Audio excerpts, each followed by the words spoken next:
Hi, this is Joe again with another review.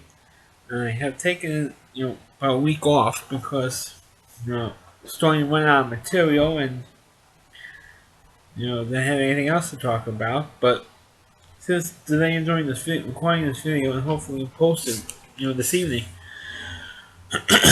I'm doing this video on New Year's Eve, so I guess you could probably take a wild guess at where I am not going to be. And that is of course Times Square with all the other nuts. And the majority of them are tourists, so I'm not going to be stuck there for about 14 or 15 hours sitting in Times Square with no bathroom, with no food for 15 consecutive hours. I'm not going to do that. I've never done it. So I figured I'd do a review of a show that's constantly airing for the whole New Year's weekend, and that is of course the Twilight Zone. And this is the original show. I know there's been a couple of remakes and reboots over the years since, but I'm focusing on the original show, which ended during the 1960s, which was created and also not only was it created by Rod Sterling, but also he starred in it. He was the narrator, and you see his face once in a while in the show. At the beginning and at the end of the show as well at times. Now this show is an absolute classic. It really is. Of course, this show, unlike most shows during the most dramas in the 1960s, which of course the majority of them were westerns, and of course by the end of the 60s and into the 70s became more science fiction because of the success of Star Trek and syndication. Uh, but anyway, came back to Twilight Zone and aired on the CBS, and this was huge. I mean, I think it lasted about 6 or 7 years on CBS, and most of the episodes are half hour long, and you had a who's who of actors or actresses who appeared on the show from time to time, and most of them at the time who appeared on the show were like no wait, like I said earlier, like you just said, either character actors or actors who weren't all that famous yet. And then years down the line, eventually became famous, became huge stars, and most of them, their first television appearances were on the Twilight Zone. Uh, they got known not only by television audiences, but world audiences as well. And the funny thing is, those episodes are generally considered to be the best ones. Uh, Most notably, of course, there was like 3 episodes that starred Burgess Meredith. Of course, later on in 1966, he was playing the Penguin on the original Batman television show, but he starred on episodes of the Twilight Zone before he did play the Penguin in Batman. And then, of course, eventually, like in the 70s, of course, he played Mickey in the Rocky movies. Another actor who, of course, became famous in the 70s uh, was Jack Klugman. And he appeared in a few episodes as well. Most notably, he appeared with one with Jonathan Winters. Jonathan Winters, of course, was getting known at the time for being a comedian and appearing on the Ed Sullivan Show during his impressions. And the episode they appeared together was the episode where Jack Klugman wanted to play like Minnesota Fats or something, and the game was for his life, uh, or Jack Klugman's life, his character's life. Like I said, it's one of the better episodes. Well, Grand Making Pictures Meredith, I forgot one of the best episodes of the series was an episode where Burgess Meredith plays a bank teller who's constantly reading. He's like obsessed with. He's like a reader. You know, of course, alcoholics, but this guy was a readaholic because he's constantly reading, and that was his drug of choice. Reading anything he can get his hands on. Whether it be a magazine or a newspaper or a book, book of poetry, whenever, or a dollar bill. He was obsessed with reading everything on a dollar bill. And then, of course, he ends up being, and everybody makes fun of him. He lost his job, but his wife wants to leave him because he's constantly obsessed with reading. They don't do anything else with his spare time but read. Not listening to the radio, not watching TV, not going out for dinner couple nights with his wife, take his wife out for dinner or going on a date, going on vacation, whatever. He's just wants to read 24/7. Well, he ends up being a survivor of a nuclear attack, and he's the only one left. And he goes to finds the local library and says, "Great, now I have all the time to read." Well, so what happens is his glasses fall off his face like that. His lenses pop out, and his glasses break. And he says, "No, that's not fair. That's not fair at all." No. So that was kind of ironic. Uh, of course, also one of the more other famous actors who appeared on The Twilight Zone is William Shatner. And he appeared in 2 episodes, and both of them kind of ironic or iconic. I'm sure I say iconic episodes of that series. One of them is when he is married. He's a young guy who's just recently married and passing through town, and the car breaks down. And while they're in the small town, they go to the diner, and they're obsessed with like a little fortune telling machine. And the face he's supposed to punch it, tap to get your fortune read. It's kind of like a face of a devil, and of course, it's like right, he gets everything right in this machine. So he's obsessed with this machine, playing pennies or nickels, whatever it's mean for this machine, and it gets one answer right after the other, and it's like real weird. And I'm obsessed with this thing. Of course, the other episode that he's famous for, and it was parodied all over the place, including The Simpsons, one of the Simpsons Halloween shows, which I previously reviewed. Uh, Nightmare at 20,000 Feet, which is, of course, the episode where William Shatner's character is just recovered from a nervous breakdown, and he had a nervous breakdown on a plane on a similar weather conditions as on this night, and he looks out the window and he doesn't see this monster like a gremlin. Those don't know what gremlins are. It's like these little mythical creatures that people claim that were sabotaging planes during World War II. So you see, it's like instead of saying like little miniature creatures, like he had in the famous Bugs Bunny cartoon. It's not like a little creature like that, like a 6-foot monster. You see sitting outside the window, and every time he tells somebody, "Hey," he tells his wife, he tells the stewardess, he tells the pilot, "Hey, I keep seeing this monster outside." People, everyone on the plane thinks he was nuts, or that he's going through another nervous breakdown. There wasn't the case.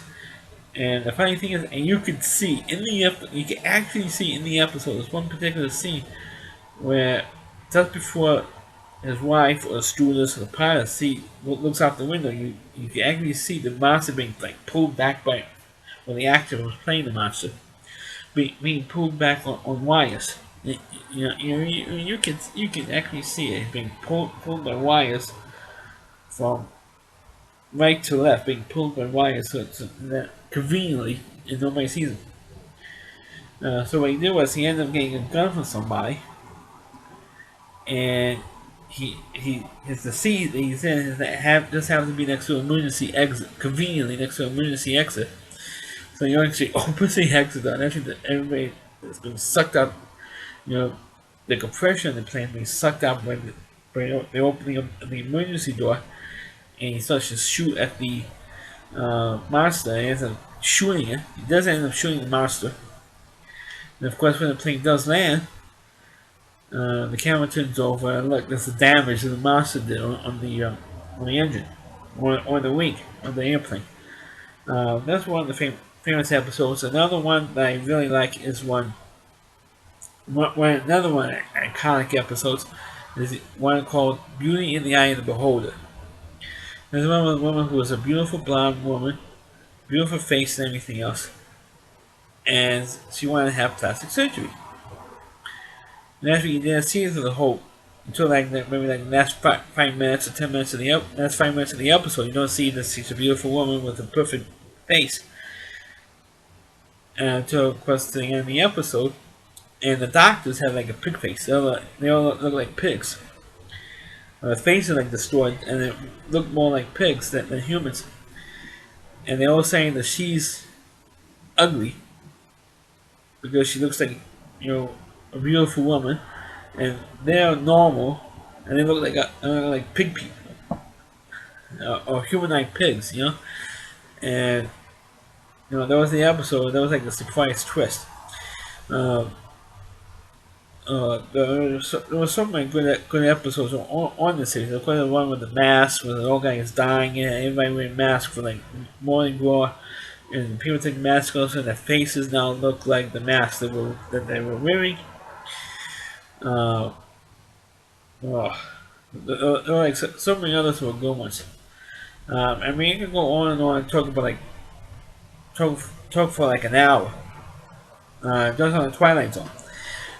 Because it is an iconic show, and like I said earlier, at the top of the show, it's been parodied, it's been lampooned, the theme has been lampooned.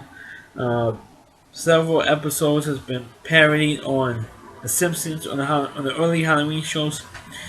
Oh yeah, I forgot. There was also an episode Billy Murray, who of course later on in the '60s, starred in Lost in Space. So this is like I think this was like before he did Lost in Space, but it's the same decade.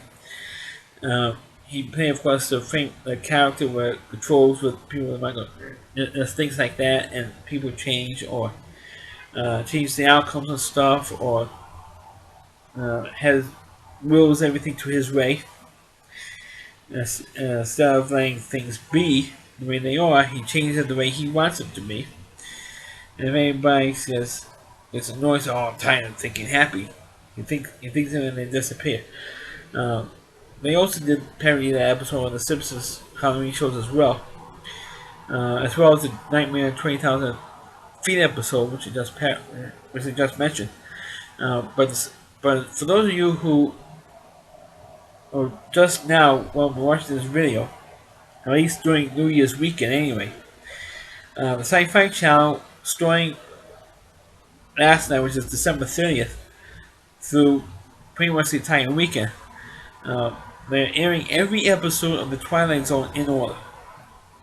So you're a little late. I'm a little late to the point myself, but you can watch the whole every episode of the Twilight Zone for the whole weekend, which is rare because when I remember back in the early '90s, Channel 11, WPIX Channel 11 here in New York used to show the Twilight Zone for I think it was originally for Memorial Day, and then they switched it to 4th of July. They used to show the episodes of the Twilight Zone, but it wasn't like they did show in random order, not from episode 1 to episode whatever the last episode number was, number like say 200 or whatever, how many episodes they had of the Twilight Zone. They didn't do it in that order. They just picked like the best episodes, which I mentioned. Some of them already. They're constantly airing those episodes every year for like 4 or 5 years in a row, something like that. And it's like, can they show other episodes of the Twilight Zone? I mean, there were more episodes of the Twilight Zone than the ones they were showing. But unfortunately, Channel 11 only picked like the, quote unquote, the best ones. But I think the same ones. It's like watching the Honeymooners Marathon, which they're going to be doing as well. Once again this year, it's like almost like 20 years since they've been doing it. On New Year's Eve, the Honeymooners. And they already did a review of the Honeymooners previously, so check out that video. Um, but unlike the Twilight Zone, which you have a couple of hundred episodes to deal with or to show, the Honeymooners only have like 39. So of course you're always going to have the same episodes year after year after year. The Twilight, but they show them like in random places. Like one year you have like the first episode will be like the quiz show one, and then the next year they have the quiz show one like 3 o'clock in the morning or something like that. The Twilight Zone is like the same episodes. The channel never kept showing when they were airing the reruns. Another episode, going back to the episodes of the Twilight Zone. The other one that's pretty much is a classic is one where the little Martian please stand up. Because they have in that show they had the original Doctor from the first episode of Star Trek, which was the Cage episode with Jeffrey Hunter. The guy who played the Doctor in that episode plays one of the Martians in that one. Another one I did with Martians was one with a woman who lives by herself. And the most interesting thing about this episode was, other than Watch Sterling narrating the episode, you don't hear any other spoken words in this episode at all. None until the very end. Uh, until that the last minute or two of this episode, you don't really, other than Watch Sterling, you don't hear any other spoken words, which was an interesting technique. This woman lives by herself in a farm, and she's getting invaded by these little miniature robots. Remember, the miniature robots were actually human beings, and she was a giant. You know, that was interesting. That was a scary episode to watch as well, because she's being attacked by these little Martians. I thought it was like maybe a toy company and was trying to invade it because of little miniature robots, but you know. But the thing that was like a recurring theme from Twilight Zone is either the Martians or dealing with death, and or Mr. Death, or the Angel of Death. And one of the episodes, of course, has kind of become another iconic because of the actor who was in it. It was like the first real television appearance of an actor or a young actor at the time, named Robert Redford. Yes, Robert Redford appeared on the Twilight Zone, and the episode was like this old lady living in this little shack, like this rundown shack in the middle of town, and she was afraid of dying. So she never opens up the door for anybody, not for a neighbor, not for a friend, not for a relative, nobody, because she's afraid if she opens the door, death will come in. And she heard this noise, and happened to be this young guy, who was Robert Redford, and she lets him in, and he was like dying right in front of her door, literally. So she saves his life, and he turns out to be the angel of death, and it was her that ended the night because he came for her. So it was kind of interesting. It was a good episode because, of course, obviously Robert Redford was in it, and that was before. I think that was even before he was started making movies. He was in that episode. You can see how young he was, and by seeing him in this particular episode, and then you see him now. I think he recently made a new movie now that just came out. I think it just came out on DVD. I think. I forgot the title of it, but it became he did not age well. In the 50 years, I think about the 50 some years since the episode, he did not age well at all.